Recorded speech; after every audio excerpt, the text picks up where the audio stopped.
already 3 minutes late. Got 3 minutes late, mustache. Dang it. Ew. Matt's usually the one holding everything up. Well, it's Who? both Matts. Both of y'all. Both Matt. No. Blame it on both of y'all. Negative. Ghost Rider. Hey, come on now. Oh, we're live. We're live on Instagram. There we go. Maybe we We're should live. try to Twitch it What's one of these Twitch? days. What's Maybe. Whoa. what are you talking about? Mhm. I'm twitching it. Is that what you mean? Twitching it? Twitching it? No. Nope. Nope.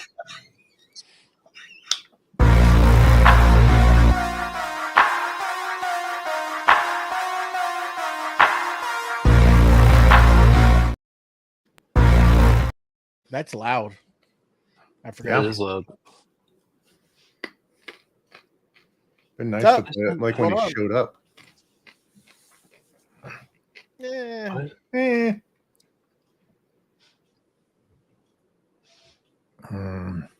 What have y'all been doing today? Eating Give me- chicken? Eating chicken. Yeah. What kind of chicken you eating? We got Dave's hot chicken. Dave's hot chicken. I know Dave. Dave way Yeah. back. Dave's not here Yeah. though. No, he's not. He's not. No, it's good. They finally added the sliders, the little chicken mini sliders to the menu. The last time we ordered, they just had the regular sides, the regular size sliders. Mother of God. Exactly.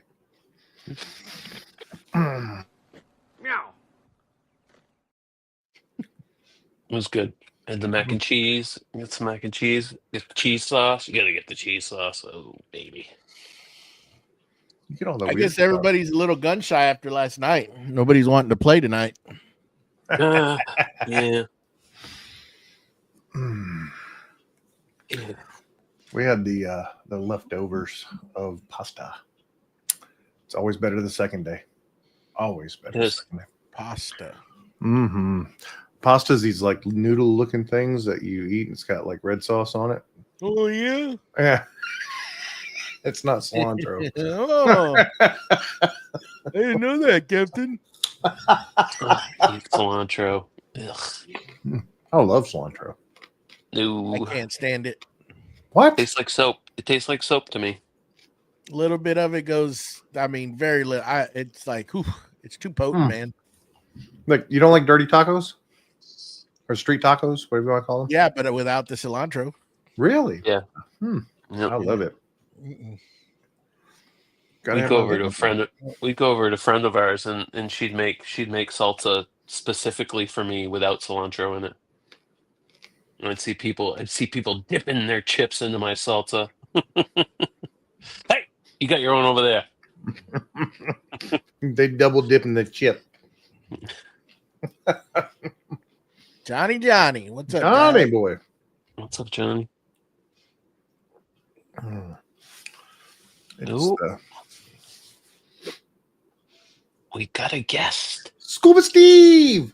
Hello, hello. He's How been waiting to doing? say that the whole time, like a little kid. I'm gonna get that meme. I'm sorry, it's played every time he comes in there. I have no idea what meme you're talking about, but whatever, man. I'm Big Daddy. Big Daddy, Scuba Steve.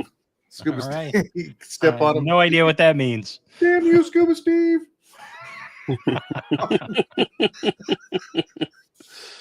I've been, Kangaroo uh, song. I got the 3D printers going. Boy, I had some filament that was factory sealed, and it came. I opened it up, and that stuff, as soon as you touch it, it was just breaking, like just breaking apart. Oh, Really? And like it was so brittle. So I put it in there to dry. It's been drying for, I think I haven't looked just now, but I had it down to like 18%, and it was back to normal where you could bend it and not it wasn't breaking. So it must have, I don't know how. I guess that desiccant finally, I don't know. It hadn't lost its seal. That was maybe weird. it was really old. Maybe it was really Bad old. batch. when I bought that stuff, I printed 2 rolls right before it, and I ran them out, and then I was going to put those in. And, Was the packet that was in it swole up? you know, I didn't even pay attention, but I don't know. I don't think so. It didn't look out of normal, just like the other one. I mean, because you can seal something and it not be dry, and so if the desiccant packet that was in it had swelled up or changed color, whatever it was, to whatever one you have, then it just might have been sealed wet, and you just got to dry it. Well, it's dry now. But I'm running Elegoo green now, so it's a little bit of different hue. So I'm gonna just run that. I'm just gonna buy more Elegoo and just stay with that, because that changing of the hues is just a pain in the butt. You can see it. You can see as it layers change when it goes, because I just set these up where it would run the last bit of that filament out, and then start on the other spool. Changed over with no issue. Nice. So I've been doing that, and then I've been out in the shop starting on those sustainer cabinets. Nice. Mm.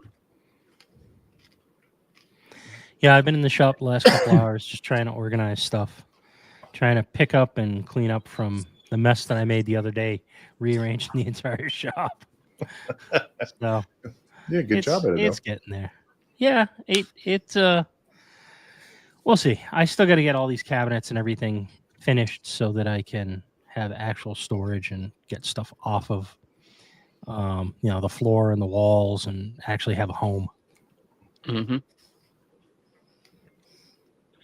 I actually got my CNC off the table saw, and I was about to start cutting.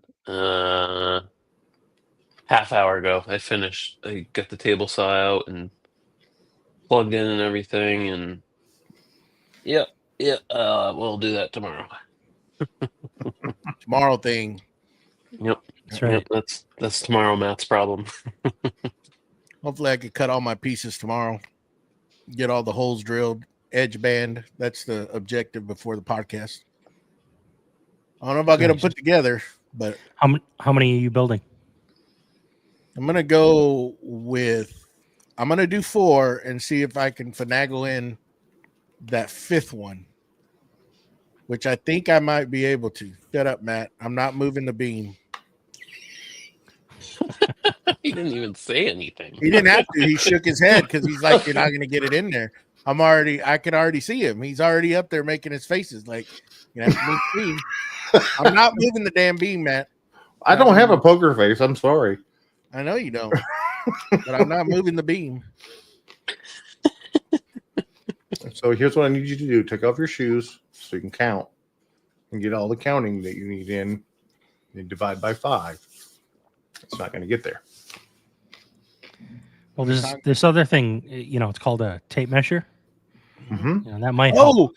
You brought up a good thing today, because I took Wackerly's advice, and I tested a Milwaukee tape against a what's the other tape? Stanley. No. Stanley. No. DeWalt, Fast cap. Porta Fast Cable. Fast cap.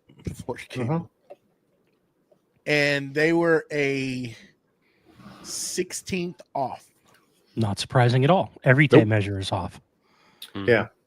You can go to your local big box store, whether it's, red, blue, orange, and you can buy 5 of the same tape measure, and I guarantee they're all going to be off a little bit. You have to tune them. So what I do is I bring my tape measure with me, and I'll lay them out and just verify that I got one that's close. I don't know how to tune them. Please do tell. Well, I mean, I don't know if it's the official way, but you can take the end little hook and it has to be loose so that it you can do inside Push and pull. outside. Right. Right, exactly. But what you can do is you can just bend that in or out to help align it. But that whether it's off or not, if you always use the same tape measure in order, during your project, even if it's off, it doesn't matter because everything is going to be off, right? If it's a 16th off and you measure, 4 feet, and you use another tape measure and that thing after you cut it is 4 feet and a 16th, it doesn't matter as long as everything you cut is now off all that tape done with measure. that same tape measure, right? Usually what I do is I have a bunch of the rulers, the foldable rulers, the wooden ones, Mm-hmm. and for a lot of the precision stuff, I like to use that for all my measurements, and because I know it's not going to move, right? It is what it is. It's all imprinted on that wooden ruler, and that's what I use as my, unit of truth or whatever you want to call it, my measurement of truth. And because I know for a fact that my fast cap, my favorite tape measure, is off, right? And I've tuned it a little bit, but it's still not 100%. So I tend to use everything with my wooden folding ruler, and then just base everything off of that one ruler. And I would say that would be true 100% as long as you had a conditioned space. Right. So if you have a lot of humidity, your wood's going to move on your ruler. Yeah, I don't know that it's going to move that much, but even if it does move a little bit, everything is going to be consistent, right? It's consistently moving. Right. I mean, if I make 30 or 40 cuts on a weekend day, Steve, it doesn't matter. He's never happy. Just don't. I know. He just. Well, I was actually going somewhere with this. Where Yeah, I know you were. Shop I know. Steve shop. I know. Just eat your carrot, rabbit, rascally rabbit. It's my snacks. What's up, Mike, Rob, Scott over there on the Instagrams? Y'all can come on over to YouTube. So, do we have chat on the YouTube? Does that come through on this? That'll come through here.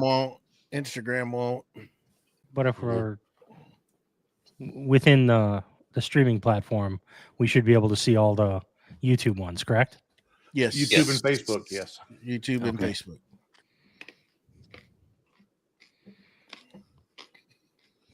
Instagram does not play nice. Although today, I don't know why. I mean, maybe it's something that's old and I just never checked it out. But my account's linked, so everything I post on Instagram comes through on Facebook now. Yeah, mine does I that too. inadvertently did that, but it's the wrong account. Yeah, I wanted it to go to my page account and not my personal. Yeah. You can set it up. You can link them through Meta on Facebook. And you can link them that way, but you can also set the setting up on IG to send your stuff to Facebook. But you still have to, you can link them on either or, I believe. It's been a while since I went through all that, but I know mine is what I put on Instagram goes to Facebook. Yeah, I do my stories and my posts. But I won't let it share my reels. I don't want my reels over there. Whatever I put different, I'll do my own, because a lot of times what ends up happening is that it sends that reel over there. Well, it shouldn't mess with it. But before Facebook bought IG or Meta took over IG, you would get copyright hit for sending reels over there with IG music. Oh, I never got a copyright notice. It would just have no audio. It would rip the audio out. Yeah, well, when you're able to monetize, that's when I would see it, because it would get you. Weird flex, but okay. Sorry, I didn't mean it to come out that way. I knew Yeah, once I yeah. said it, you were gonna jump on it. I didn't mean it to come out that way. I apologize. Sure. Take it however you want it, mustache. Take it however you want it. What's up, David? I want to be monetized. No, you don't. You don't make it out that. It seems like they give you that, and then they slow your reels from getting any views, so they don't have to pay you. Well, you might Since Venus was across. you might. Whoa. Okay, Matt. Turn the volume down, Wackerly. I'm getting a carrot. No, you weren't. I could see you over there shuffling, trying to turn it down. He got all Yeah, scared. well, I did. Couldn't find the button. All right, 15 minutes in. There has been no foul language yet. No. Not No. yet. Well, Not yet. But JR and Scott haven't gotten in here yet. So Exactly. yeah. We have I our agree. offenders. I didn't drop my phone, so we're all good. So Joey, what are you printing? Rails? yeah. You got them both running the rails, or Yeah. The Creality can print 3 sets. And the Bamboo, I need to try to position them the other way on that H2D. Maybe I can get 3 sets as well. But it's running 2 sets on it because I can't. The way I have them orientated, I can't fit 3 just on the edges of that print area. You figured out how many sets you need? 30. Whoa. are all those going to fit in those 4 boxes? So you're just going to build additional boxes? Okay. But the goal for Yeah. tomorrow is 4. The goal for tomorrow is get out here at a decent time, cut all the pieces, and maybe edge band them. Ooh. I think I have enough edge banding. I probably should have ordered more, but I think I have enough. You use an iron on, or Yeah, that's all I have. Yeah. I don't have the Conturo. yeah. Oh. I'm not like Steve. you'll get it eventually. He's over there trying to Link in flex. bio, buddy. Link in Yeah. bio. Speaking of that, What? oh yeah. What has that has the 1700 came up? It probably came up and gone. 1700? Oh yeah, it's gone. I missed it.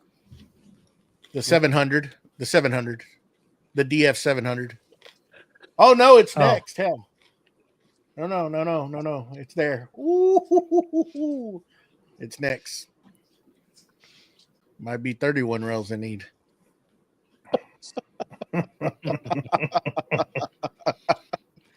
Crunch all you want. We'll make more. What's going to end up happening is I'm going to have to remove all the dang Milwaukee stuff and start utilizing that for sustainer space. I'm going to get notifications. So with these sustainer boxes that you're building, cabinets, are you using the domino, or are you just screwing them together? No, well, I'll eventually. I think I'm gonna. Steve, I don't know. I thought about it, and then it's like, do I really need to? Whether you need them or not, I don't necessarily think you need them. I just find it's a lot easier to just slap the boxes together with them. It just helps with the alignment. Yeah, It's just that much of course. easier to screw them together. I mean, usually when I do them, and most of my cabinets, especially shop cabinets, I just use the domino for alignment, and I just screw them together. I don't glue anything. Yeah, and I mean, I want the screw holes not to be visible, so I could use pocket screws with dominoes, and I don't know. I mean, I Well, don't. it's, I'm it's not just your going to end rush. panels that you care about, right? Right. It's just the end panels you don't want visible. Right. I got to really look at this because depending on the orientation, because every sustainer is different. There's really once I get them built and I put the rails in there, then I'll be able to kind of, well, how many of these am I actually going to need? You know? Yep. Because if it ends up being that I'm going to need, let's say, 6 or 8 of them, then I'll probably end up removing the wall directly behind these printers. That's got all my Milwaukee stuff on there, all that pack out. I can move that and put it on the other side and put the sustainers all here, because this is a lot bigger wall, a lot longer, and I can mount all those cabinets there, put my Milwaukee stuff on the other side. Because I'm not going to take the space up for my hand tool cabinet. I'm going to build a hand tool cabinet because that stuff needs to come out of the drawers. Even though I might leave them in the box inside the hand tool cabinet, they just need to come out of the drawers. Same. We laughed about there, Wagley. But I did try out the Forge 3D the other day. Y'all probably Oh, you saw my did? story. Yes. Yep. Pretty nice. Works like a charm. Yeah, I haven't tried mine out yet. I got to get all the attachments to hook it up to the Grabo. I need to order some. Yes. You need to order what? Some of the pods. Oh, I didn't no, get there's on. actually a link in my story, Mustache. Oh, Link in Joey's bio. In my bio, straight to it. No, that's nice to have them hook up to the track. Yeah. mm-hmm. That was I what gotta- what gotta get sold Are you me. done? Are you done? Are you done, Wackerly? What? I've had a dog walk up underneath my legs and knock the table. What's up, Keith? It's nice. That's gonna be, if you're gonna be doing a lot of cuts, breaking down stuff, it's nice to have that instead of using the clamps. Oh, those clamp. I mean, you said my frustration every time doing the tracks off is those damn clamps, because like you cut one side and then you want to flip the track around and stuff, and sometimes I'll leave the clamps hanging off the bottom, and then you spin it around and one falls off, and it's just such a pain in the butt. It would be cool. I'm gonna need to open a box, Joey, because I need the pump out of that vacuum pot box. Oh, you been giving me grief and you hadn't opened it? No, I mean the shop's a disaster. The hell is that? I need to figure out where I might put it on this little cart that I'm sitting on right now. You know, I didn't give no gesture to this. Maybe I did. And this camera, I'm gonna have to figure out how to make it not change on me. Move. You got to be able to like turn hand gestures off or something on that. But I tell you what, on that plywood I'm using, and that's like cabinet grade plywood. It's not pre-finished though. But man, it'll bleed off quick. You turn that Grabo off, it does not hold. Like if Yeah, that Grabo's only like 0.8 CFM, so it's not gonna hold. It's not gonna have a lot of air movement. So, but your plywood is gonna bleed as well. I agree. right. I mean, it sucks it down. I mean, it sucks that stuff down. Like I didn't push with all my might, but I pushed pretty damn hard, and that track did not budge. So I only needed one because only one would fit on that width of a board. Now it's going to be like, I can see like if somebody, I mean, but you know, I was just doing it to test it. A lot of that stuff, people might take it over to the miter saw when they're that narrow and just cut it with the miter saw, not a track saw, you know. But it'll work fine. Like ripping plywood and stuff, man, to hold down, hit of a button and that stuff will just, I mean, you could see it pull that track down to the material. It's nice. Real nice. Yeah, I was using. I think I was using MDF or not MDF. Wow, can't even think of names right now. Laminate. I use it for my molds. I can't think of it right Silicone. now. Melamine. Melamine. There you go. Melamine. I was using melamine, and it was like instant. Oh yeah. Yeah, it was. But I was also using that Harbor Freight pump, 3.5 CFM pump. That's what I use for my vacuum things, and that's what gave me the idea of I want my vacuum to be by the door, one keyless, kind of be able to turn it on, and then I got my blue lines that I have extra from my airlines that I ran, and they're stiff enough where they won't collapse. That's what she said. Yeah, and I got it over there to which that's why I got the manifold so that I can turn on. If I wanted to just turn off everything else and I can turn on my vacuum pots, I can turn on those, or my vacuum pods, I can go turn on those and have enough material to do what I need to do.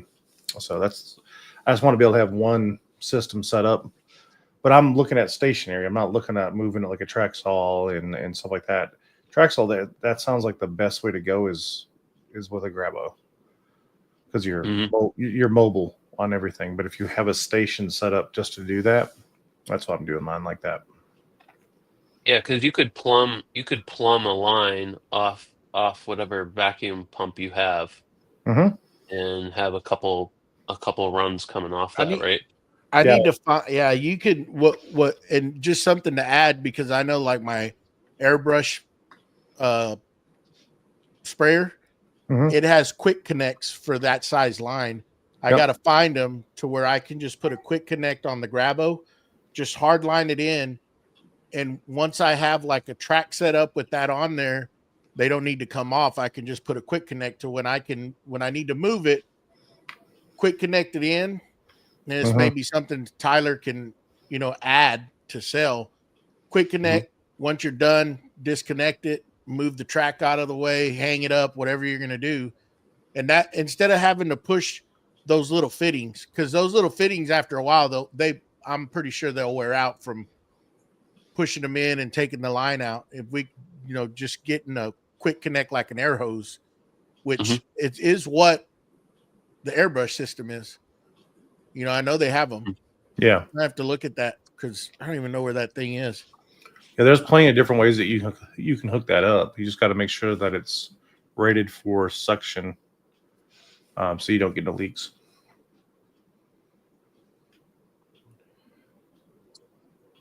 Do vac lines need to be installed by professionals or inspected? No.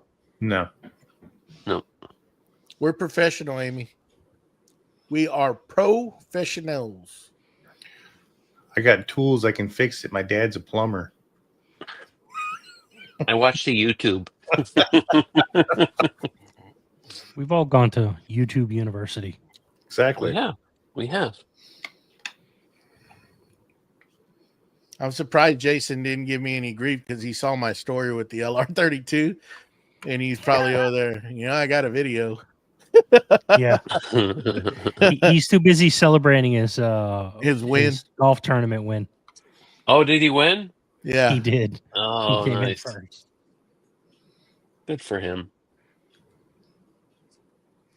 His early curfew last night. Yeah.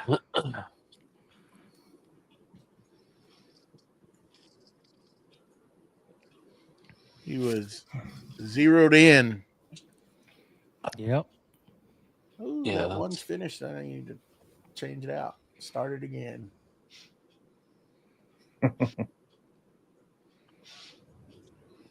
Did everybody message everybody in the crew to make sure that we all knew? Yeah. Well, they all said they were going to come on. None of them have. Scott's in there. Scott's probably sanding or polishing his head, something. Yeah. make sure it's good and shiny. Cleaning the He's shop gonna be- after delivering that table. He's And gonna I be show mean- ready. He's already started on another table. That's right. Yeah, did you see that? Come on, where you at? He already poured the river part of it. It's Yep. ready to go. Yep. I think he So fooled us. I fast. think that's an old picture. That's what that is. Well, Could I'm be. curiosity. If you're doing a bunch of tables, and I've never thought about this, to have a bunch of tables to do, but if you prepped everything and did everything, got all your milling done on your table, and then you set them aside, get to the next one, get it milled, and then pull out what you have that you need. Say it's a river table, say it's a, start sanding it or what, getting it down while everything else is acclimating. Because Mhm. after you take off a mill, it's gonna do some movement. Yep. I wonder if that's if he does that, if he has several tables lined up and runs through the gauntlet of them. I think he does one at a time. Because he doesn't. I mean, his shop's decent size, but he doesn't have the room to let 3 tables sit around the shop while they're either curing or whatever. It'd be a And lot then you got to cooler if make he did. and then you got to make the molds. I don't know if Yeah. he reuses his molds. Well, there he is right there. Let's ask him. Speak of the devil. It's that Scott guy. That scat guy. What's up, Scott? What's up, Scotty? I'm getting ready to make 3 cuts into a table, and I'm a little nervous because I don't really want to do it, but because I've got to put 3 channels in for lights. Oh, that's that table. You do have that one ready. So Yep. just go ahead and mute your phone. So if you have to say some bad words, we don't So- hear you. But I'm going to ask you a question. Oh, I'm not going to stay on very long. I wanted to I'll ask go you. back to listening. Oh, we want to see you do it. So I know that river table was done a while back because you poured it, right? So Do you have a bunch of tables staged and then come back to them and work your way through to let them get the movement out?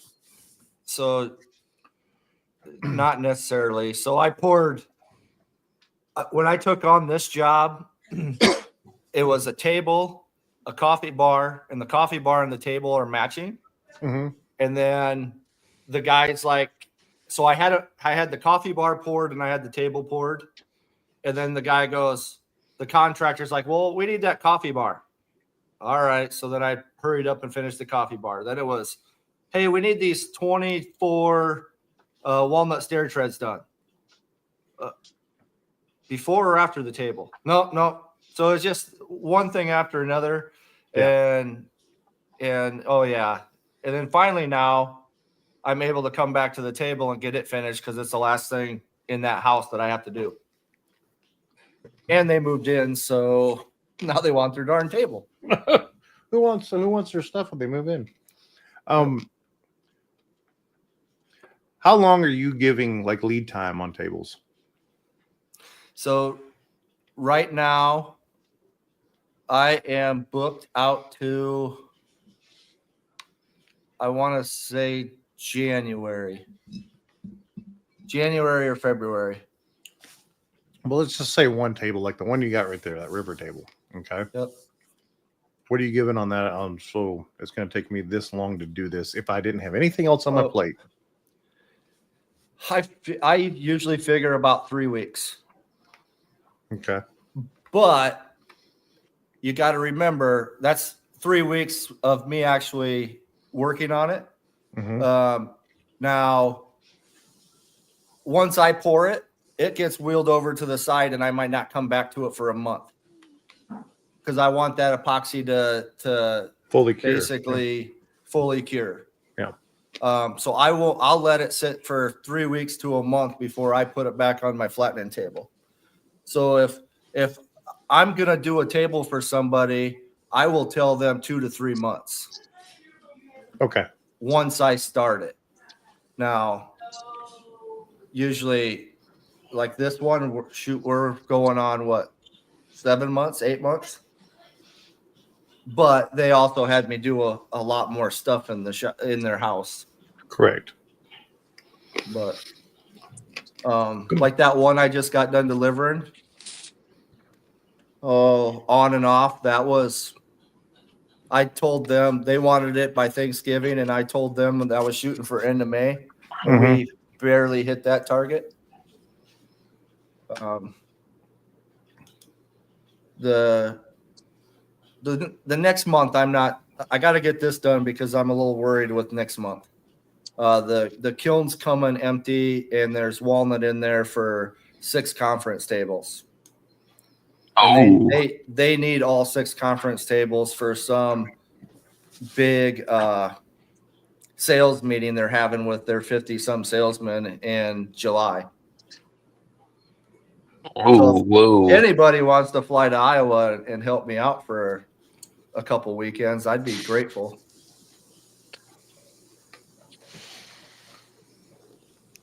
But Don't everybody volunteer at once. I'm actually thinking about it. Oh, I am not above going somewhere and helping somebody out. Trust me. But I mean, we'll get it. It's just I'll end up taking once I start that project, I'll end up probably taking a week of PTO from my full-time job. Just knock it out. Yeah, maybe 2. Yeah, it's the ones that you had to plan of ahead of time, which I've had to do is the resin, because you got to let it cure. And everyone's, oh yeah, you can start milling it. No, you can't. You can't just start milling on that. No, it says 72 out. No, it's not. Wood's reacting. The chemicals are reacting. Let it sit. So I've had it where I've poured a river pour and waited 3 weeks. They were in a hurry, so I did it. Put it back on the flattening table, and flattened it again. Started the finishing process. Before I was done, it was already cupping a little bit. Yep. So it's like, is it truly fully cured in the 3 weeks that they say? They actually say 2 weeks. Yeah. Mm-mm. And I just let it sit. how long? What's your typical sit down then? For about a month. I'll let them sit for a month. Yeah, I've heard a month. I've heard a month for some companies. Yeah. For deep pour. Every table that I've done so far has been a month. Is what I've had to let it sit because it's just not right yet. Yeah. So for you, Scott, in a more production environment, are you building your mold and then moving your mold off so that you can start something else? In that time. Yeah. So a lot of times I'll set my table up. I'll break it out of the mold after about 4 days. I'll break it out of the mold, and then it'll go sit on a cart, and I wheel it up into the corner of the shop. Okay. Or into the. That's usually when my wife loses her parking spot in the garage. We're in this together, babe. Uh-huh.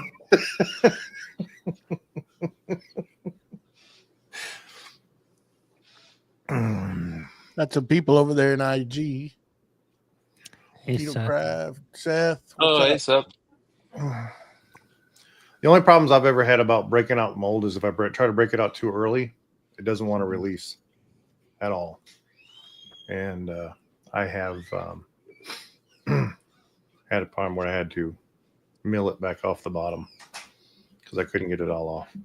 Flush trim soft, flush trim soft. I had to do Matt. that on one. Oh, you pulled the mat too? A mustache? No, I sprayed it with Mo. I sprayed it with Mo release. I sprayed it with Mo release, and it didn't. Didn't release. It grabbed a hold of that. melamine, and it Mhm. would not come off. I mean, I was prying on that thing, and it would not let go. I ended up putting it on the CNC and just And- taking the melamine off with the CNC. So I guess I've never used that mold release. I've always just got that You want to try it? 3-inch tape from Bidwell Wood and Iron, and I'll just put tape down on the table. Yeah, it's basically On my- Tyvek tape, right? And I put it on top of my melamine sheets, and then when I go to break that mold, if that table, it won't stick to the melamine, but if the worst case, it'll pull some of that tape off. Mm. But typically, it pops right off of that. Yeah, usually I You don't do the tape. I have the Tyvek tape. I've done it in my corners and stuff if I've ever had. But then I went to caulk, and I caulk all my corners now. And Caulk. Yeah. Caulk. yes, that's what I said. No, I did. What was it? The last table I poured, I did screw up. Well, I wouldn't say I screwed up. I didn't like it, but I saw somebody use plastic. So I'm like, man, this would be real easy. So I put it down a sheet of plastic and I kind of taped it down, put my boards on, did my normal Except Jimmy. 32 ounce, 64 ounce pour where I brush everything up. Well, when I went to do the main pour, you could see where there was air underneath the plastic, and that just kind of boiled up. So when I got done, I had all these cavities in the bottom of the epoxy table. It's like, well, With that in Guess I won't mind, do that again. how much do you expect to take off the table when you're done? So like, I mean, do you take a 1/4 inch off each side or less or more or what? What do you account? So typically everything's flattened before I do a pour. So all I'm really doing is I'll take and put a bead of caulk like on the outside edges of everything I'm going to pour and kind of create a dam. So when I go to pour, I'll pour it an 1/8 to maybe a little 3/16 more than what the table is. And then that way, when it's curing, it'll shrink. Yep. And then a lot of times I'm just basically cleaning it up. If I a 1/16 to an 1/8 Okay. on both sides, unless something really warps on me, which I've had that happen too. Are As you that using epoxy, as that epoxy cures, it'll pull, and sometimes it'll pull the ends up. Hmm. Hmm. Are we frozen on IG over there? I didn't mean to bother you. Are you using I C see your channel, comment. Scott, on the bottom? But what about I the see ya. picture? Yeah, I mean the video's there. Yeah, we're good. Yeah. We're delayed, but we're good. Yep. This mine So- must be frozen up. What's up, Jimmy? C channels on some of the real thick tables that I'm doing, like this last one, it was 3.5 inches thick. I didn't put C channels in that because I've had some tables that I put C channel in, and I buy the heavy duty C channel that are thick, and I've watched the table bend that C channel. Really? Mhm. Yep. So I think you want to make sure your wood is dried properly. Once the wood is dried properly, you want to bring it into your shop and let it acclimate for 3 weeks to a month Mhm. before you do anything with it. And then the other thing, when you're flattening, take your time and don't take off like, I might take off a 1/4 inch, but on the table in a night. And if I still need to do more, I'll wait a couple days before I take any more off. Just to let Let it. it. Yep. And I try to And flip mine and do that. So I'll take an 1/8 off one side. I'll take the 1/8 off the other side, just Yep. because you're trying to equal out that Yeah. as much as you possibly can think of, equaling out that wood movement. Trying to maintain the equilibrium with Yeah. the moisture content in the center. Yes. It's a slow process. I've learned the hard way on a lot of stuff over the years. Yeah, we all have done that. Well, Mhm. I remember one of the first first great big slabs that I flattened, and I took quite a bit off one side, quite a bit off the next side. Came out here the next morning, and on my 16-foot cable, both ends of the slab were up in the air about an inch. So it was smiling at me. Oh. It's like, well, what do I do?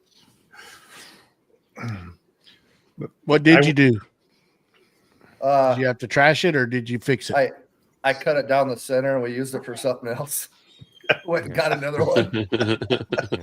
That's like when I made those countertops for the apartment over here, and those things totally jacked up on me. I had to redo them. I should have done them the way I did, but as soon as I put them on the CNC to flatten them, the next morning I walked in and they were doing the same thing. They had cups. It had cups so bad. I just cut it up into pieces. I built my son I don't know if it was his desktop or his table for his kitchen, and got distracted for a little bit too long and kind of set it over to the side. And when I came back, it was, and so had to cut it down, replane it to try to get it, because a slab, you can't do that, I guess, but you're a lot harder to. But cut it in the middle, replaned it, and then had to add another piece of wood in the middle because I had to cut out the really. Hell, this what is it right here? This where's my dang cursor? Dang it! This cabinet for my where are we at? This way.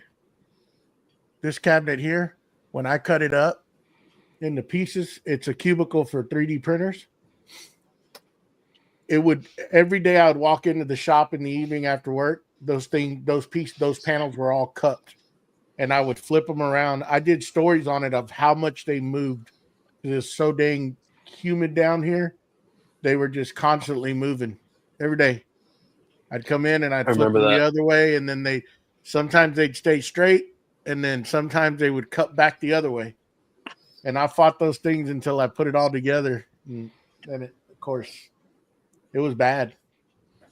You're not running any dehumidifiers in your shop, are you? No. I was just about to ask that. I was watching Spag's, I guess, 2024 shop tour, and he showed the commercial humidifier he has in his shop. An Alu Air, I guess is what it is. Mm-hmm. And so I've gone down that road all this evening of looking at it because my shop is in the basement, of course, and I have a dehumidifier in there, but it does not.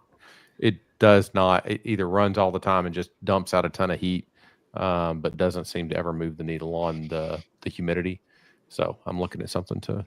I got a dehumidifier, and then I also got the two split units that are running. I mean, dehumidified, but I'm running my dehumidifier and my split units obviously up in the air at 9 feet.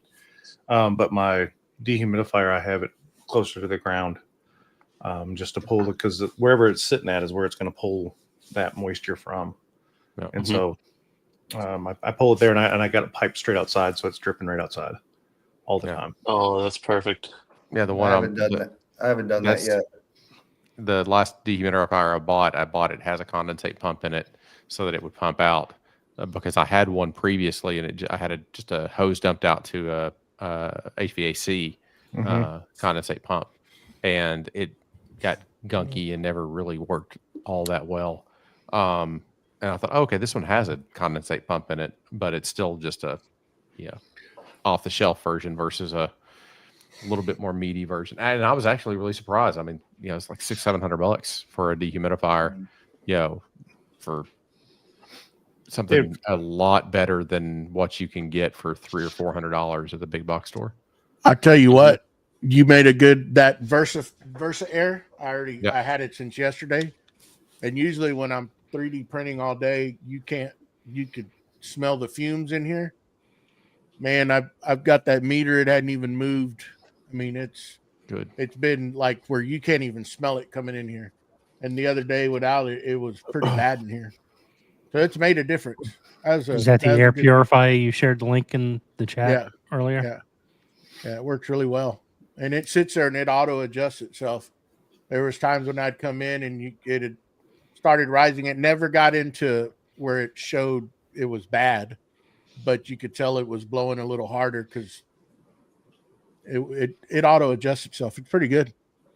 And one thing I'd tell you to do on that is do the subscribe and save on Amazon for like an air filter for it, and just have Amazon ship you a new air filter. And when it shows up, you go, "Oh, it's time to put in the new air filter." Yes, I second that, Tyler. That is Well, with Joey though, if he gets that box, Just a new box. he might not know what's in it. He'll be It might sit there. at some point. It'll even out, right? Because it's 2 week delayed. At some point, it'll kind of level out. I'm kind of reaching my limit. I've gotten out of hand this week. I opened a Wow, you 3D opened- printer and opened, some back pods and opened a Versa Air. I opened a lot of stuff to come out of boxes. Some 3D, some filament. I mean, Luckily, tomorrow's a new month, so if you've reached your monthly quota, oh yes, true. Hey. it gets to start all over tomorrow. there you go. Actually, a couple hours. I don't know what got into me because I usually has to sit and marinate for 2 weeks. Did you figure out the LR32 today? That's a no. I saw that video. I'm like, I responded to that.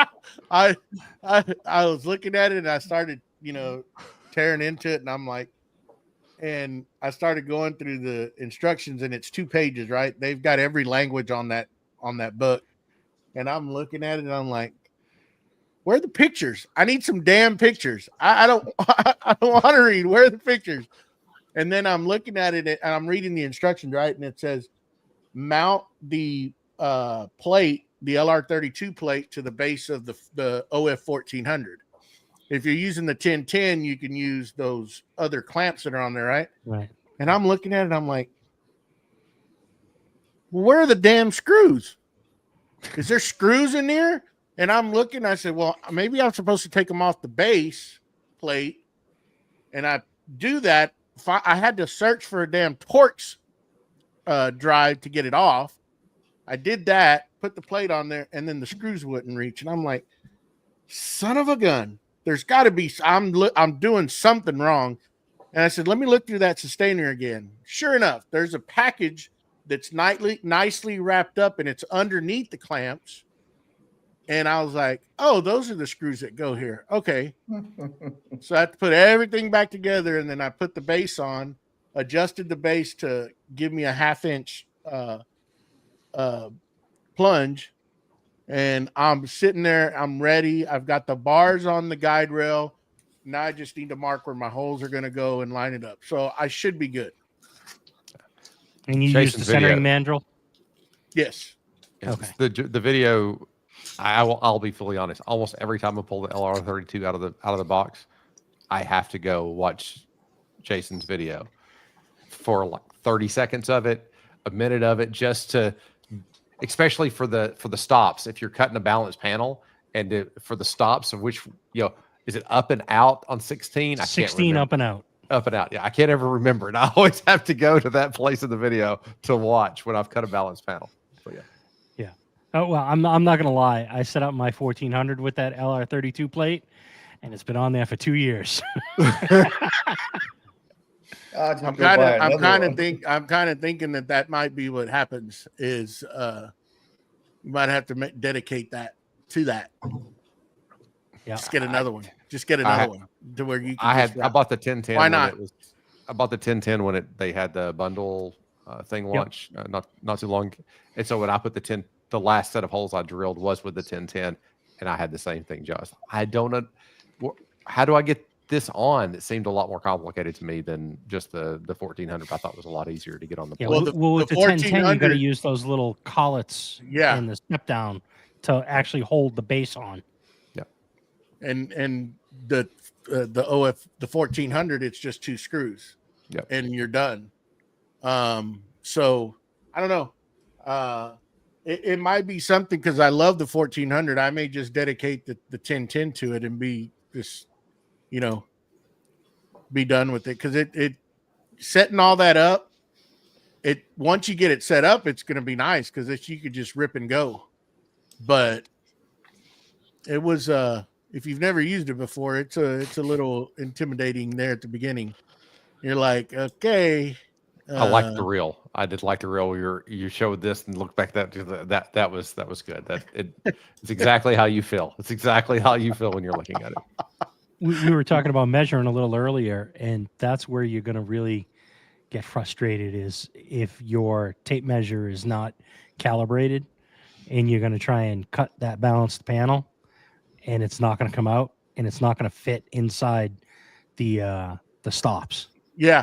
Well, it's something that just is jarred in my memory when Sedge did that deal, or I watched another video of Sedge's when he was with, I don't know, Eric. somebody, 1,000 millimeters.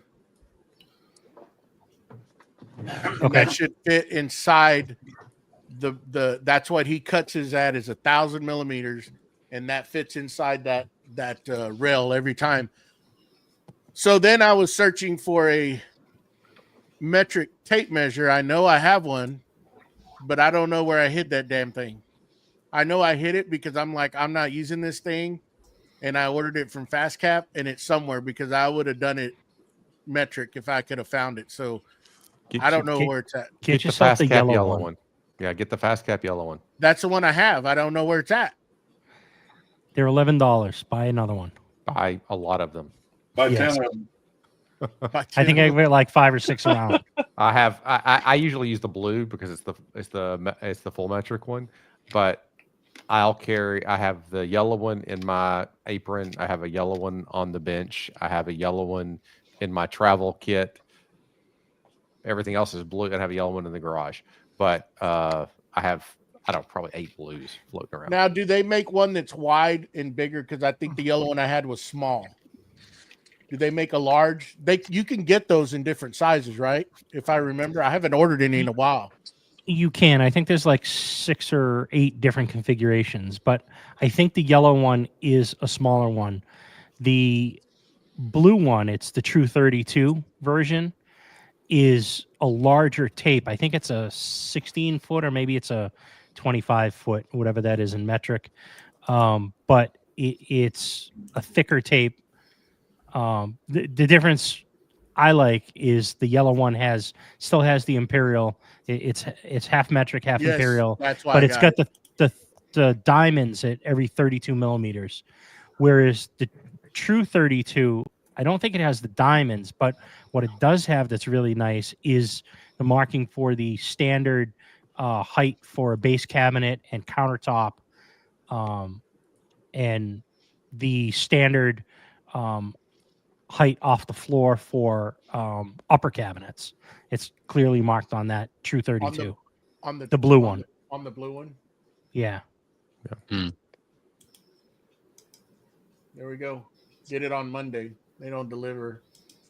I'll get it. And the yellow one comes in 12 feet, 16 feet, and 25 feet, and the 25-foot is a wider blade. Okay. blade. Did you find one? It's on. I'm looking on FastCap.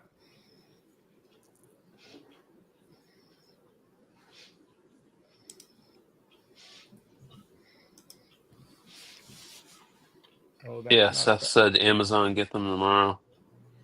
Dude, That's Amazon is that's not- the only tape. That's the only tape I purchase anymore, and they're also, I'll say, relatively, they're pretty close to one another as far as tape to tape calibration.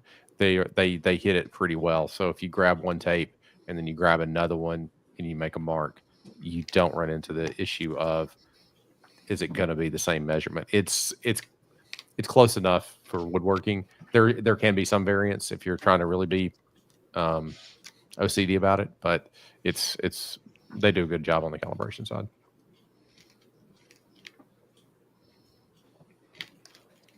They don't show the freaking 25-footer.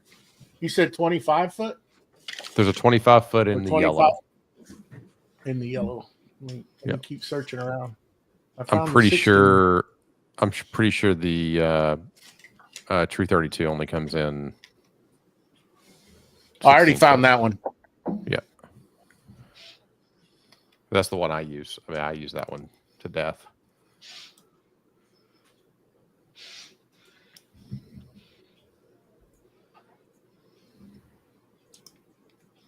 It is funny when the wife grabs the blue one, though. It's comical.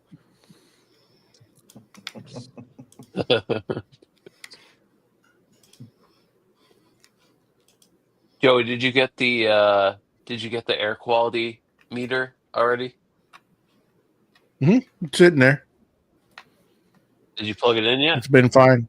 It's on there. Oh. That's all. I took a lot of things out of the box.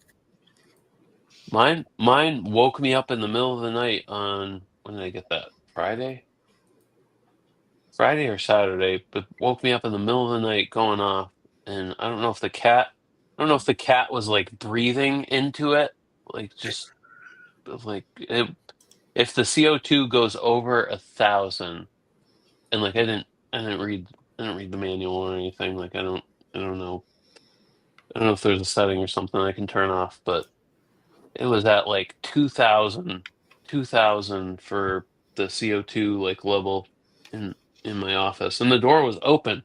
Like there was a cat that ran out of the room, so I wonder if she was on my desk or something, just breathing into it. I mean, this one, you can. I mean, it's rechargeable, right? But the charge doesn't last Mhm. long. That's what I found out. Once you unplug it, it won't make it a whole day on one charge. Oh, So, it won't? Okay. No.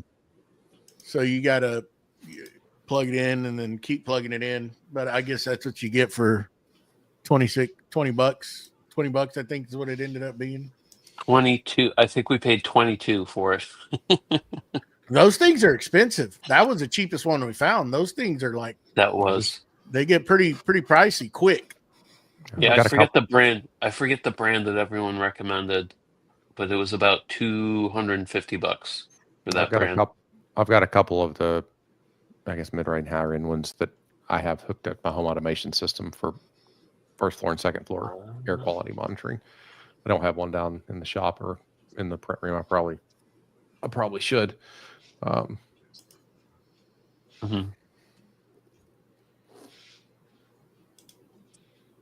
Got this Triton look out.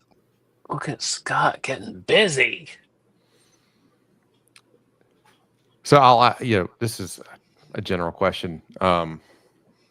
So Jeff Fitzsimmons with Three Splinters on the Three Splinters Discord, we were talking about the LR32 system and trying to get in a deeper or a longer reach on the offset arms, the setup arms, because you can't get from front to back of cabinet. We can't get mid cabinet either, even with the existing one. So you kind of have to fake it a little bit. I think Sed showed that in his video of how he measures off the back groove. I think he showed that one time. So one of the things we've discussed is, would it make sense from a setup perspective having longer arms available? Of course, the key criteria there being it has to fit inside of a sustainer, easily break down. Would it need, registration elements on it to do the most common offsets that are there for, each setup that you have, going back through the measurements on a Bloom or a Salice. There's a lot of variability on the Bloom and Salice where their screw hole locations are. Actually, a lot more than I thought there would be. I thought it'd be a lot more consistent, but it's not. I'm just wondering, something breaking down like that, how accurate, because there's a lot of room for human error if you don't get those put right back together, and end up with a run that's messed up because it didn't put that track just perfect. But I don't know. But you are right, because that's like, I did see, I think on Sedge's video where there was an issue where he ran out and he shows you how he cheated or how he sets his up to do it. Yeah. And that was my thought, was having a hard registration point, that you basically put something in. So when you slide the offset arms back to where they go there. So you could also go from panel to panel. So if you had needed to get back, the other scary thing, of course, is if you screw up a panel and you need to recut, you need to re-drill the holes. You know, are you going to hit? Because that is the one. You know, that's one thing. If you don't, if you're not aware, if somebody's on live and not aware, the reading elements here are a pretty good ways away from. There's a lot of parallax that can be kind of, you know, thrown in. You can't get right onto that line. That's not a real good demarcation from the plastic to where the mark is on the actual rod. And I'm always, you don't want to mess it up. You want to drill every panel, one row of holes, and then the next on the next panel, and then and do all of them. And then that's a lot of moving of wood to, you know, drill all your panels one measurement. You see, because I was looking at that today, and I'm like, there's really not a good way. If, like you're saying, if you have to move that, the chances of you getting it right back in the same spot if you have to re-drill one are slim to none, because there's really not a good registration mark or a stop point on it. Yeah. So that it's funny you say that, because I was looking at it and I'm like, you know what? I'm going to have to cut all my panels, and I'm going to have to do one side, do them all, and then come back and then move it around to the other side and get my mark and do all those. And I'm like, man, this is going to be, like you're saying, moving a lot of wood to get that done. It was miserable. When I did a pantry and had 9 bays. That was actually, I think I've told the story probably to you guys, but that was my actual introduction, or my gateway drug into Festool, was I had to do a pantry, and the design requirement was it needed to be 9 bays, all adjustable shelves. And that's a lot of drilling. And so that was what caused me to buy the OF 1400, the LR32 and extractor. And I went ahead and bought a Domino for good measure at that time, because I was going to be assembling the cabinets on site. And that was the introduction. It was a lot of holes through, but that bit me in the ass. I had to scrap a panel because I just was not paying attention, you know, or not paying close enough attention to those offsets that you needed to do, you know, all the front rows, you know, on every single panel, and then all the back rows in every single panel, and on the deeper ones, you know, how do you get to the middle and get them right? So that's Seth, so far the Elegoo's printing fine. I haven't put it on a long print and something a little more complicated, but just the things that I have printed, I can't tell the difference between a P1S and that print. The only thing is longevity wise, how long it's going to last. You can tell that it's, of course, it doesn't have the quality that a Bamboo has, but so far, right out of the box, it's printing good. My thing is going to be how long it'll actually last before it starts breaking down and you're having to start putting money into it, you know, for parts that are messing up. But so far, so good. I mean, I think that printer, we saw that it was on sale for $199. Didn't you look at that, Tyler? You pulled that up earlier in the week. $199 for the non-carbon, $299 for the carbon version of the Elegant. Yeah. And you bought the carbon, correct? Right. Yeah. I mean, I still need to do more testing before I say, yeah, go buy that. Don't buy the Bamboo. I don't think I'll ever say that, but I mean, it's printing fine right now. The test is going to be longevity, how long it'll last. You're going to be able to run it those long hours like you can run these printers nonstop and not having an issue with them. I don't know if it's there with that printer or not. I haven't had it long enough.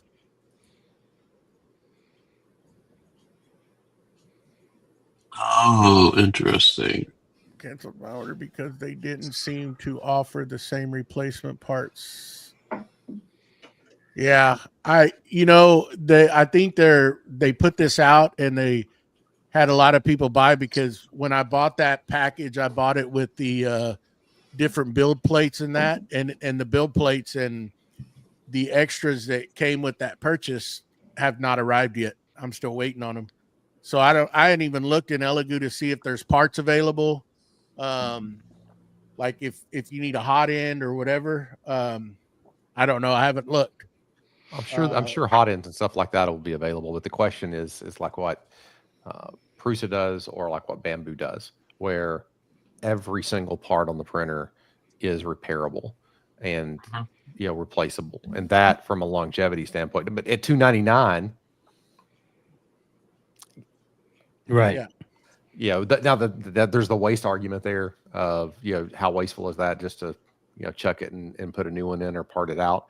You could possibly buy a new one and then part out the second one for the things that do work. But that is one thing that's very impressive to me about what Bamboo does or what Prusa does, is they really do have the full stack of repair parts available should you need to have them. Joey would play with Crealities and stuff like that, there is a wide assortment of stuff out there for a lot of the Creality machines, even a third party, because of the ubiquity of them. But will that pop up for some of the other manufacturers, Soval or some of the other manufacturers out there? Are they repairable machines, or are they just trash them? And I guess, if on one hand, if you have like made your money off of it and it's at that point where it's going to just chunk it in and buy another one, but at the same time, do you want to keep on doing that or just go with the quality printer? Prices have come back down on Bamboo. They came back down Yes. within $100. The H2D is still $100 over launch day price, but I think everything else is relatively good. And Steve's favorite saying is what, Steve? Link in the bio. No, buy once, cry once. Buy once, cry Oh. once. Buy once, cry once. Okay. Okay, your second. My second favorite. Yeah, your Second favorite. Yeah, second First favorite. one is Lincoln Bio. That's right. My and on anything you get what you pay for, right? So if you're gonna, I don't know, I don't have the warm and fuzzies over that printer of running it day in, day out overnight. I don't think it will keep up. But again, this is just, I'm just speculating here because I haven't ran it long enough. Did it print good the first few prints? Yeah. I couldn't tell the difference between a Bamboo and that, but how long is it going to actually last?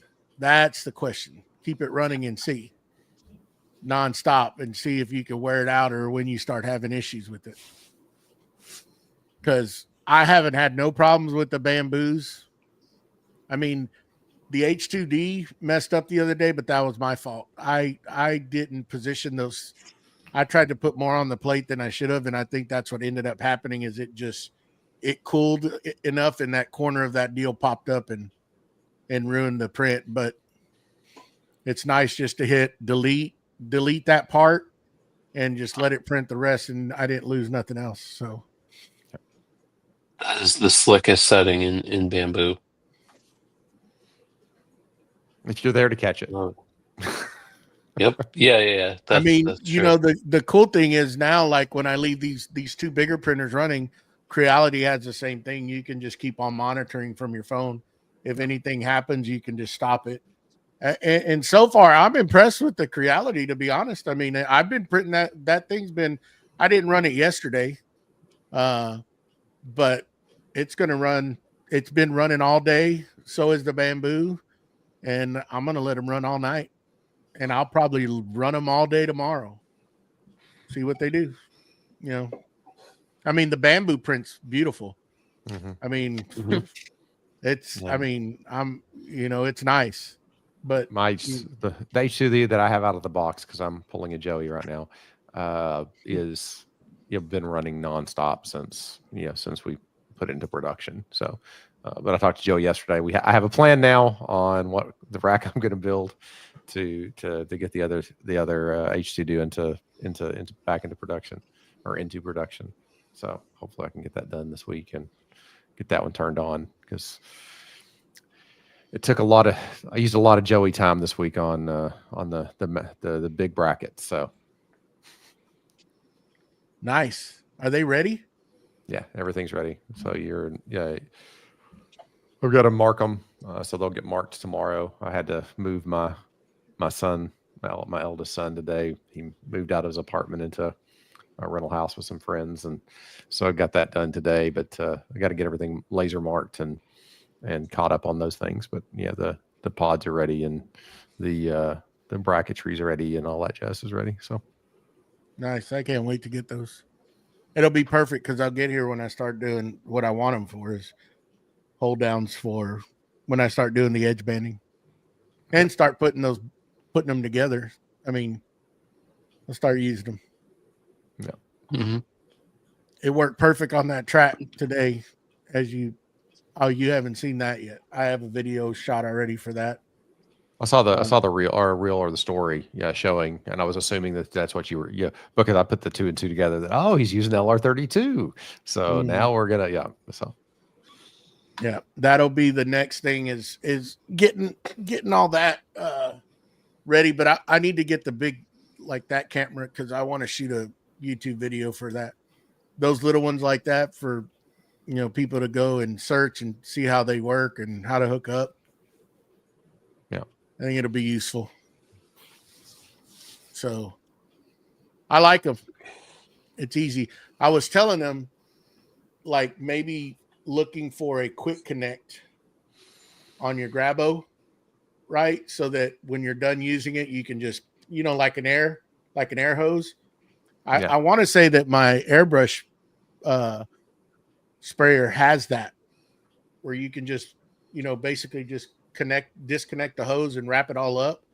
I'm wondering if that can be incorporated on top of that valve and put it on the line so you can, like, once you have your setup, like on your tracks, like on that track, I'm not going to move it.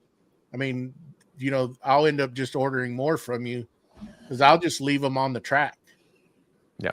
I mean, there's So- no point of taking them off, So we looked at a lot of Mhm. different connectors, and the big thing is one price. Once you go to a little bit a better connector, but also small, the price starts creeping up pretty quick.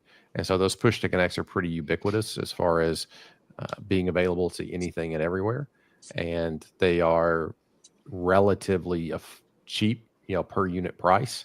So those are the just kind of the design criteria of there's some really cool air fittings out there that are small, not quite as small as push to connect, but small, but they are ridiculously priced to use for different air purposes. So that was really the design criteria there. But we can always, I think I told you guys this. We do a product review on as we get feedback from customers on products on the monthly, and so every week we'll go through all the product catalog based on feedback and start seeing are there improvements that can be made based on those feedbacks, and if there's something that we can do to improve it, then we're gonna do something.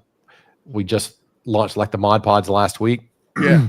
And this was really for a me issue or fulfillment issue is the magnetic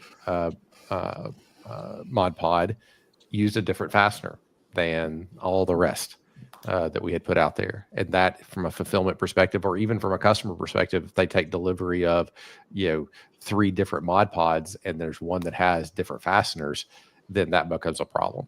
And so doing a redesign on that, and luckily you only had a small amount of inventory printed up for those that can very easily set those aside, send those out as different for different purposes, and then be able to do it. Those are the types of things, always evaluating what's in your product catalog to see how you're going to improve it, or getting feedback from folks to say you really need to improve this. Luckily we don't have that all the time, except for Matt up there pointing out the mistake on the bracket.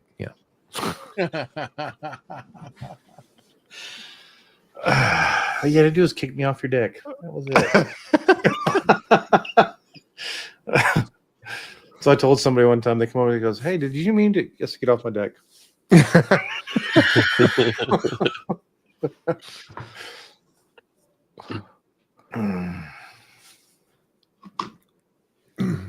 wacky bracket.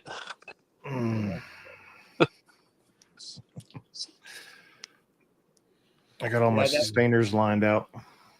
Ooh, I'm ready to go. you ready to go? You said the shipment. That's weird. That's weird. Yeah, it said Friday, then it said Saturday. Now it says Monday. And it's in the same spot. Still sitting in Buford. Still sitting in Buford. Oh, okay. So I don't remember what I'd shipped. I'd shipped something somewhere, and I dropped it off at a UPS store,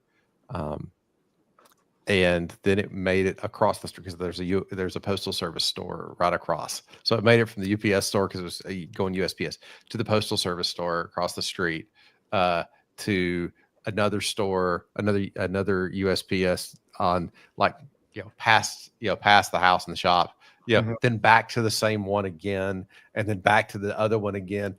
Finally, I went up to the one and I said, "Listen, this thing's been sitting here for a week. No, it's gone. We know it's gone." I'm like, "It still shows." Well, sometimes it doesn't update. Amazingly enough, the next morning, it showed it was moving again. So yeah. It's something. Yeah, I'm excited for the drawer pulls and then the rails. Yeah. And then of course the angle bracket. I can't wait for that thing. That's gonna be fun to play with. Now here'll be the funny part. If I ship Monday, all your other stuff, and it arrives on Tuesday at the same time as the Oh, rails wow. were shipped Yeah. earlier last week. I told Brady, I said maybe I'll just tell him I'll ride up there tomorrow. Come on. You know me, I ain't scared. Come on.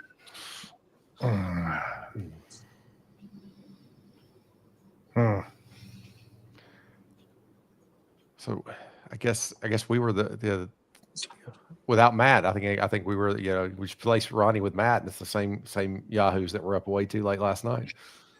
Oh, way too late. Oh my goodness. Did y'all stay on much longer after I bailed? Yeah. No, really, we didn't step out too late. But yeah, it was late. Yeah, it was. I just wonder how Ronnie felt today.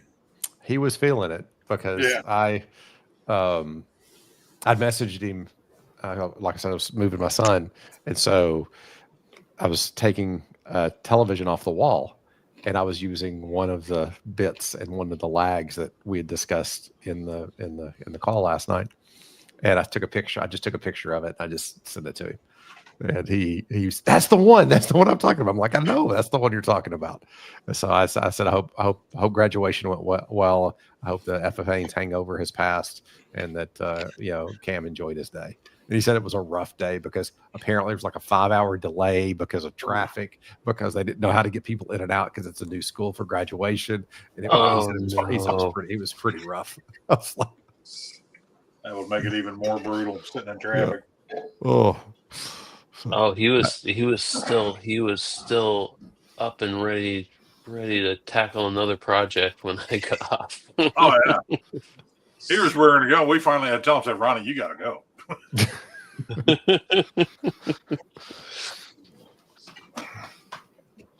So Yeah, those seats that he was staying in. Was it staying? Was he doing FFA's, staying? yeah. Oh, FFA. Yeah. That. Oh man, those looked amazing. I guess that's considered a colored, tinted lacquer. Yeah. Steve? And lacquer's pretty. Yeah. You're muted, Steve. He's not muted. His microphone is not. muted on his thing. Oh, it Yeah. might be his mixer. Oh, hey, there it is. There it is. How's that? That better? There you go. You Way sounded better before. I'm just telling you. Yeah. Scuba Steve. So I think what that Epiphanes was labeled as is original mahogany. That was the color. Yeah. But it's a tinted I guess it'd technically be a tinted lacquer. Yes. Yeah. I believe that's correct. Yeah. Or varnish. Varnish. Varnish? Yeah, tinted, Varnish. Yeah, varnish, yeah. Tinted varnish. Yeah.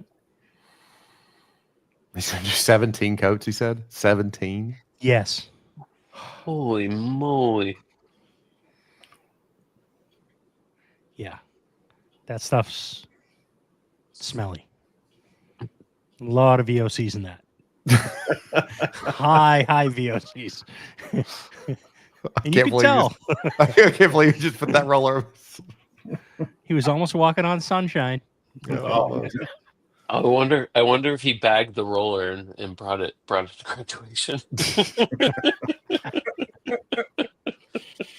I'll be surprised if the funk didn't get it, just leach out of him at some point. Right. The people sitting next to him are like, boy. What is that? Mm. that is some funky cologne, pal. Is that the one with the pheromones in it? What is that?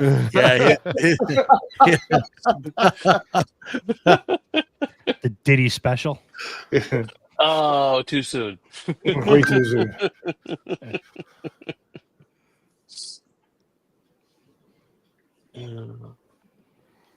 There's some people filtering in and out of Insta.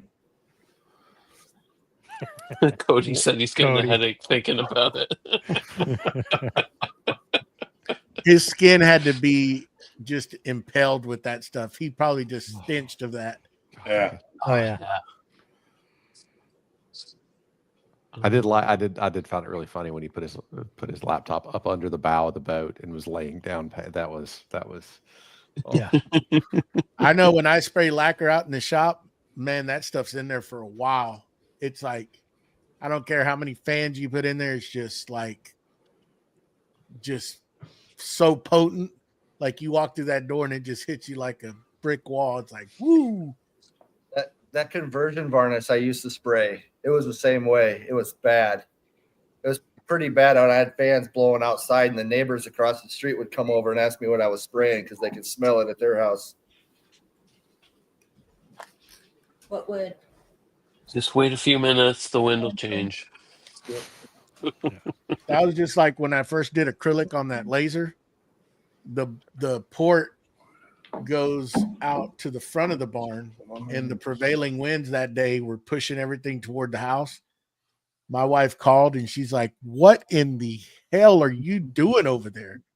I didn't realize I got kind of nose blind because I was in here, and I walked outside. And when I walked back in, I was like, "Holy crap, this stuff is bad." It's like it was pretty horrible. And it was blowing right to the house, and she could smell it in the house. She's like, "That's bad." I hate it for my neighbor.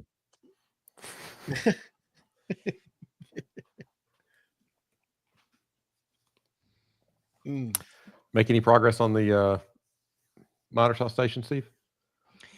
Not on the miter station. Just trying to reorganize and clean up everything that I reorganized Sunday.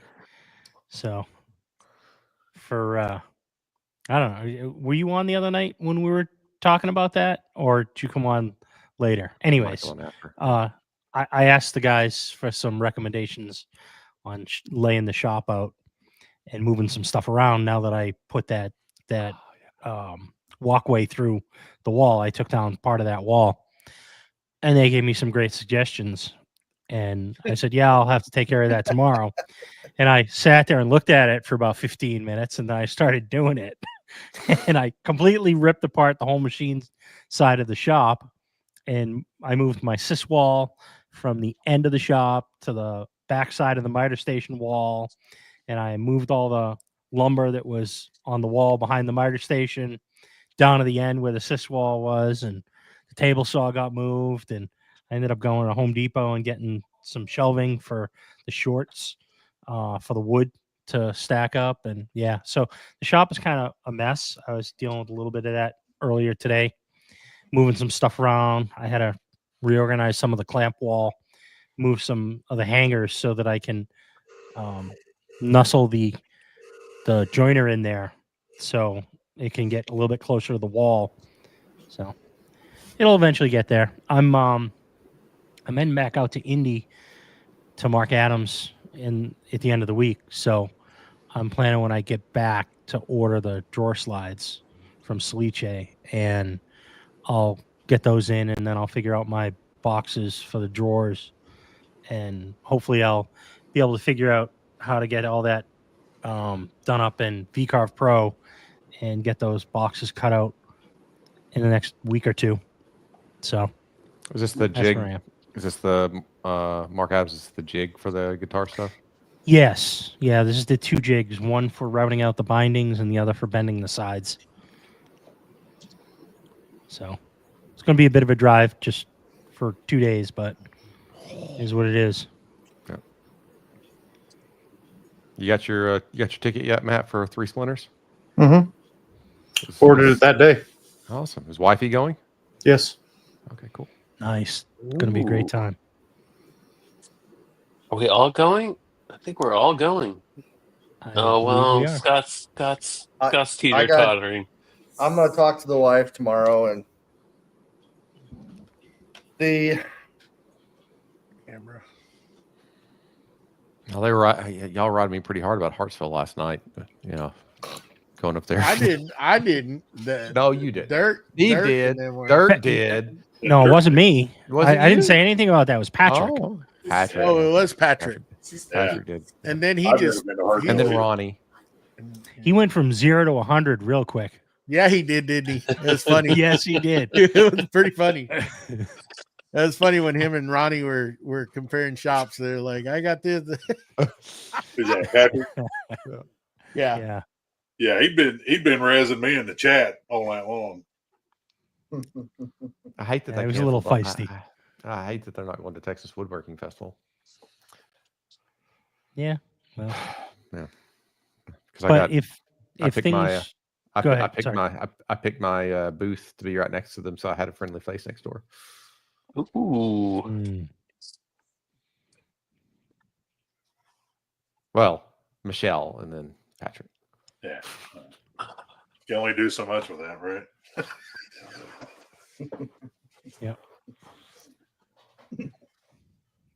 yeah, let me It know, was- Tyler, if you decide to go up to Hartville. I may end up going. I I wanted put to it go down. last year. Yeah, I put it down. I'll probably fly. I'll probably fly up and go to it just to go to it. But I need to go ahead and get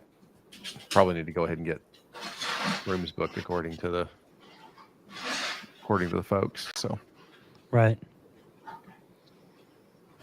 I'm definitely not driving it. That'd be 3 real big drives within a span of Yeah. about a month and a half. How many hours is it to Texas for you to Austin?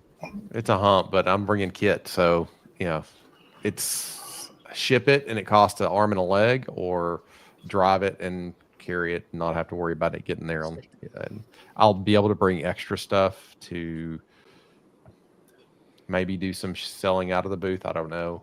Probably just going to do selling. Hopefully take some orders there and then do fulfillment, on the back end versus taking a whole lot of extra kit. But I'll probably take some extra Syscript pods I think that would be the thing that would be the most likely thing to sell. And it's something that I can easily pre-print and not worry about if I have to bring it back versus bins, picking the right color bins or whatever else to take with me. So that's probably what I'll do. Just needs Even to be if you do blue. bring it back, you're not going to sit on it long. So, but I've got to work on a booth and everything. I don't want to what that's going to look like. So When is that? When are you doing that? it's end of it's like 2 weeks before SplinterCon. Oh, it's like early September. Yeah, I think it's the second weekend. Yes, 13th. 14th or- Yeah, 13th, 14th. Are you Yeah. busy right now? Okay. I'm an itchy. Scratch up my back. And then so SplinterCon's the 25th, so I'll leave out of here the 24th, and get up there. So yes, I'll be there all day. Be there all day Thursday. You staying for the whole weekend? I'll leave on. I guess I'll leave on Sunday. May So is stop- is that Thursday, Friday, Saturday, Yeah. Sunday, or does it Sunday probably. I think lunch is the wrap. I don't remember. I haven't looked at the Oh, schedule in okay. a minute. But whenever it wraps, I'll probably drive halfway back and probably stop to see my parents in Tennessee or something like that. Would probably be what I do for that.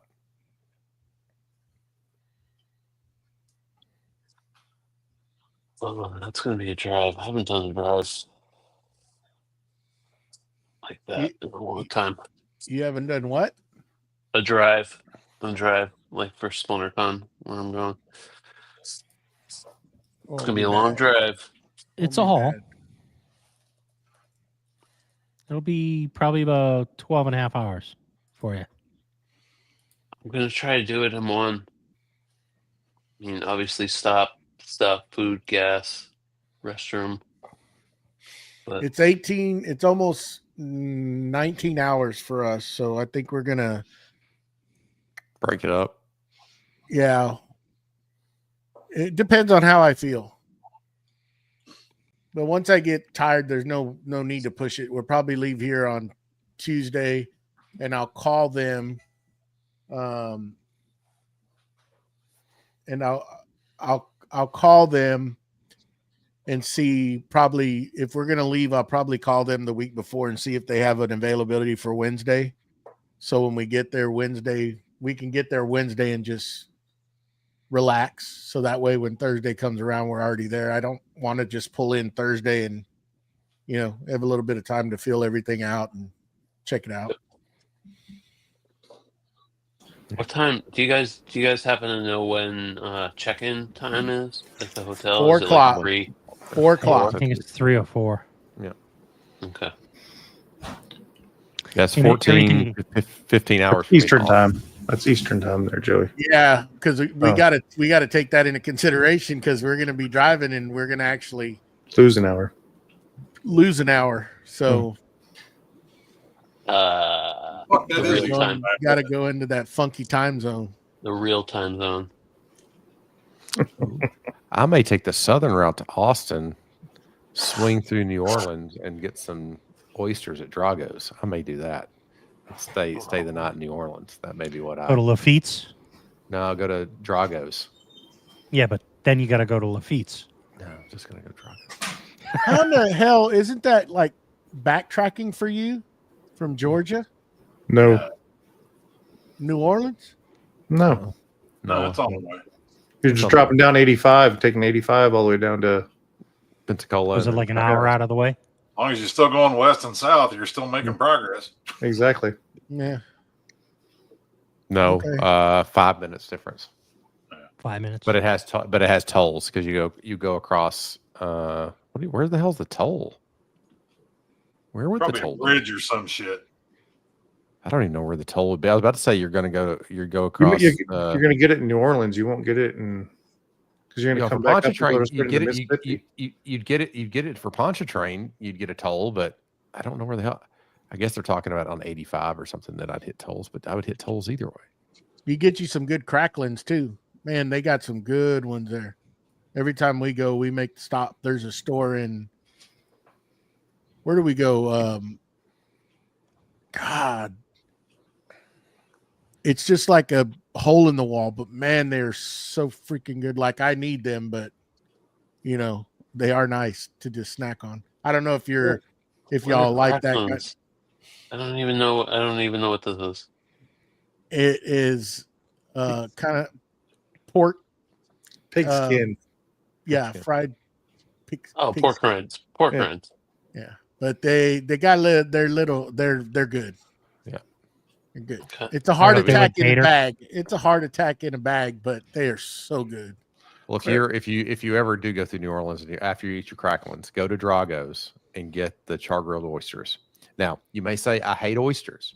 Yeah, I don't like oysters, but I'm in New Orleans and I'm staying at a hotel, and I asked the person up front, I'm like, where should I eat? They're like, hang a left out of the parking lot, go straight up. It's right on the lake. Eat at Drago's. And I'm like, okay.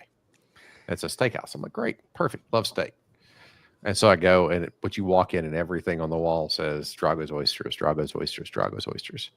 And you sit down and the person comes up and says, how many oysters do you want? And I'm like, I don't like oysters. And then like, How many oysters do you want? I'm like, I don't want any. I'll bring you 6. What do you mean you'll bring me 6? I said, I want a ribeye, I want a potato, and a salad. That's what I want. I'll bring you 6. 18 oysters later. Whoa. My steak showed up.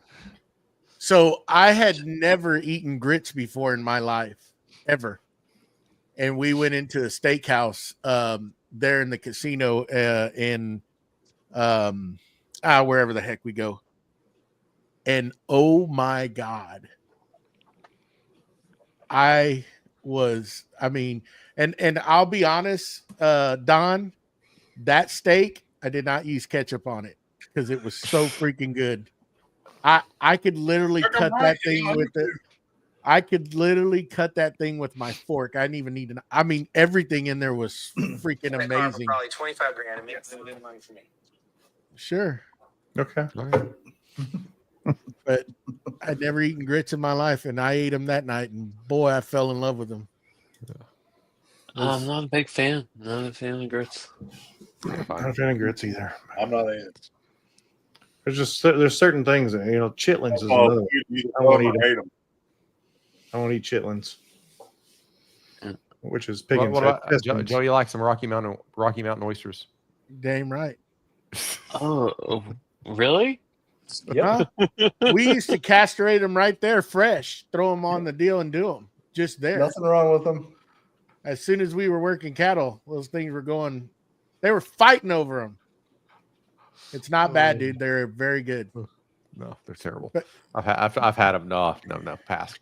I've had them over Oh. here. Over here, I've had them here, and they were overcooked, and it tasted. You tasted the overcookedness in them. My buddy when we were going to work cattle, he would bring his everything and we'd process them right then and there, fry them right there. And with the cold beer at the end of the day, absolutely amazing. That cold beer will make you eat a lot of crap. Enough of it. You didn't eat cold beer, but they were good. Honestly, they were good. They were fighting over them when we were doing that. It was good. Yeah, that will make my wife real happy that I go to the Dragos. She will get very mad at me if I do this, but I think that's what I'm going to do. It's okay. Delete all the evidence. You'll never know. I'll take pictures and send them. Oh. Oh. You're just wanting to fight then.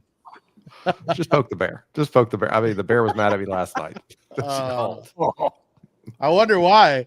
Mine asked me this morning when I woke up because my eyes popped open, even though y'all stayed up later. But it was by the time I fell asleep, it was 2:30 when I walked in, and by the time it was about 3:00 in the morning. I woke up this morning about 8:30, and she's like, "How late were you up last night?" I said, "Oh, 2:30, 3." It's like, what could y'all possibly be talking about? Oh, I said, man, that conversation went all over the place. Every which way. Everywhere. And when I told Steve I was going to jump off, Steve left. And then I stayed in there for a little bit longer. And I was like, I got to go in. Because I know if we would have kept going, we probably would have ended up. Well, I was like, I need to go in. This is crazy. Crazy. But at least I didn't need the cart to get me home. I was going to ask, was the Hot Wheels? I wasn't drinking, and I thought about going and picking some up this afternoon, and then I was like, nah, I don't need to do that. I'll just drink some water. H2O. Oh, only problem go through New Orleans is I have to go through Houston. That may make my decision for me. You got to go through Houston. Yeah. You're way out of the way. Then you're going backwards there. My son's being loud. To get to ConCon? No. No. Well, that's what I thought we were talking about. That's why I was like, to Texas go to Woodworking Austin. Festival. Oh, Yeah, yeah. Austin. Okay. Now that makes sense. I'm like, How the hell is this guy saying that he can go to No. Cincinnati and That would be New Orleans? different. That would be the wrong That's what direction. I was thinking, because we were talking about ConCon, and then I was Yeah, like, that conversation kind of blended together. It did, There it you did, go. it did. that's did. why I was a It little did. off. I'm like, okay, if you say so. I was fixing to open a map up just to. I kind of know my geography, and I was like, dang, I wanted to see how that was going to work. Cody, y'all can have that. Y'all can have that testicle festival. I will certainly pass on that. And I will also pass on the snots on the half shell. Char grilled. Char grilled oysters. They're grilled, and the amount of garlic and butter and Parmesan they put on them, you really don't taste anything besides the garlic and the butter and the Parmesan. Oh, so it's almost like Clams Casino, kind yeah, of. but it's really But good. grilled. They're so good. They're so good. They ruined me a long time ago with oysters. I didn't want them, and they kind of forced me to try it. Chuck 'em and And chunk 'em. I was like, ugh. How I kept from up chucking that day. I just had one, and I'm like, never again. That was just Yeah. hell. No. Yeah, I worked at a seafood restaurant in Rhode Island, and I tried oysters on the half shell. I tried little necks, like the little tiny clams Little clams, yeah. on the half shell. Nope, not for me. I won't eat them. I will eat them at Drago's. I will eat if I see char grilled oysters on the menu. I'll try them wherever because they're really really good. And I talked about it for years. And my wife's like, "There's no way." And the build-ups, no. We went to New Orleans, and there's a lot of great places to eat in New Orleans, and we ate at Drago's like 3 times. Yeah, she's like, "These are amazing." So try them. Yes. Yeah. Well, let me rephrase this. If you go to Drago's, it's a great steakhouse. They will make you try. They will bring you 6 oysters for you to try at the table. Or bubbling. No, I mean I like them cooked. You know, I'll order. The wife and I will go out to dinner and we'll get mussels. You know, like with a nice like garlic white wine butter, like, and those are delicious. But I can't do the raw bar. I can't do the raw bar stuff. I'll do sushi, but not oysters. Yeah. Hard Not a pass. shellfish fan. No sushi here. No sushi here either. Cook my stuff. Cook it. How long is it taking you to get there, Tyler? To Austin? It says 14:31. 14 hours, 31 minutes. Oh, I thought you said 31. 14. It's 14 hours and 23 minutes for me. And I live a lot closer. That's crazy. Yeah. It looks like NOLA. I'll probably add 45 minutes, but I'll stay there. I'll stay in NOLA for the night. Eat a good dinner and get up and crack on the next day. Yeah, my wife, her mother used to live in Gulfport, Mississippi. Okay. And so every time we go down there, we stop in Mobile and hit the fisheries, the people bringing in catches and load a cooler up, bring it home. Yeah, my dad is in the nursery business, and so he'd go down there to pick up like azaleas and the things like that. And every single time you'd come back with the biggest cooler you've ever seen, just jammed to the gills with shrimp and everything on dry ice. That was always we weren't big crawdads, but he'd always bring back shrimp, just gargantuan shrimp. And then we'd have a big boil. So, crawdad boil is always good to have with the potatoes and get all your fixings in it. Yep.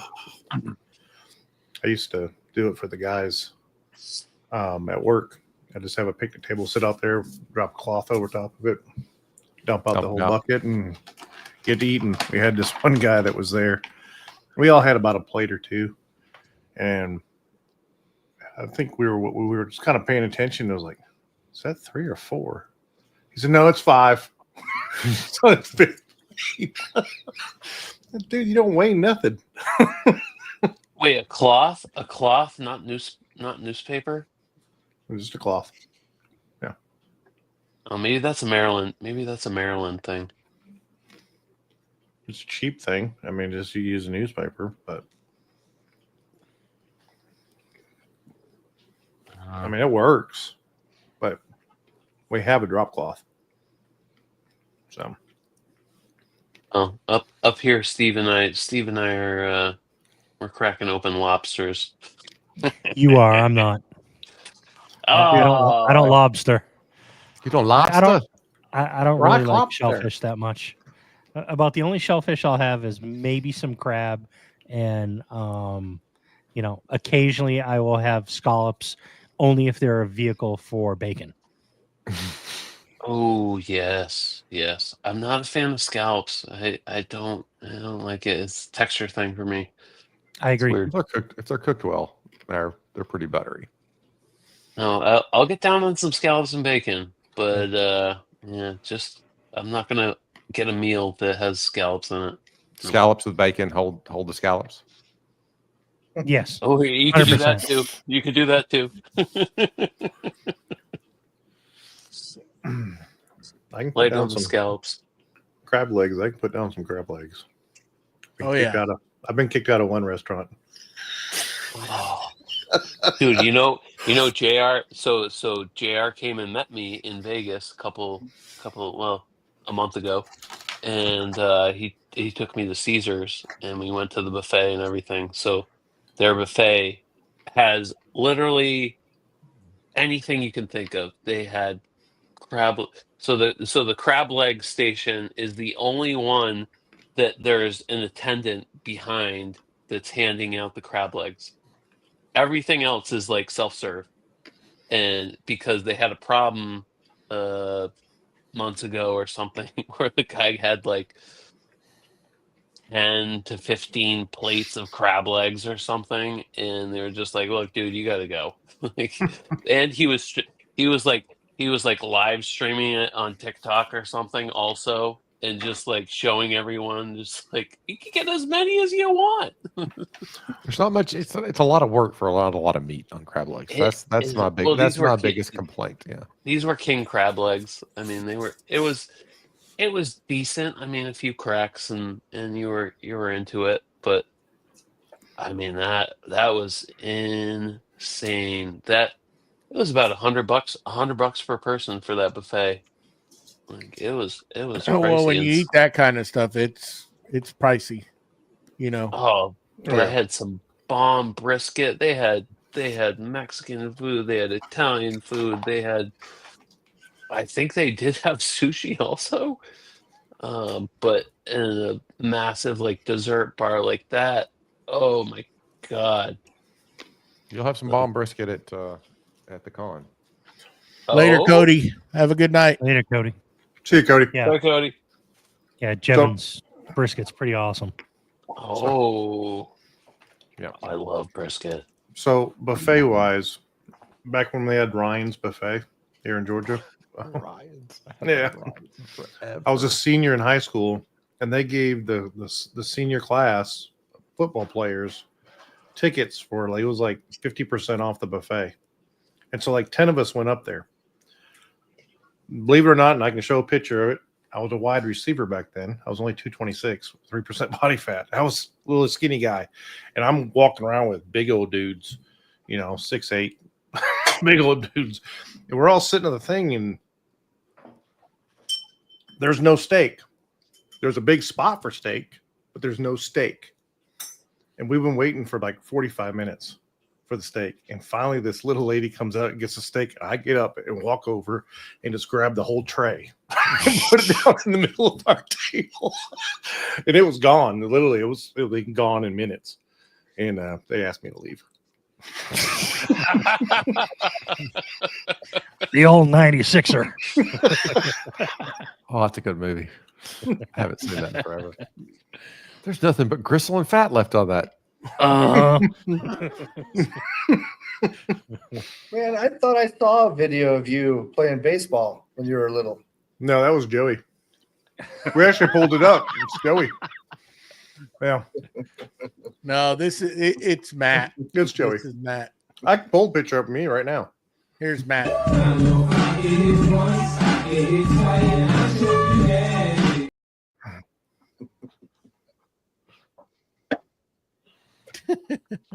Well, let's end this and we can talk Okay. amongst ourselves.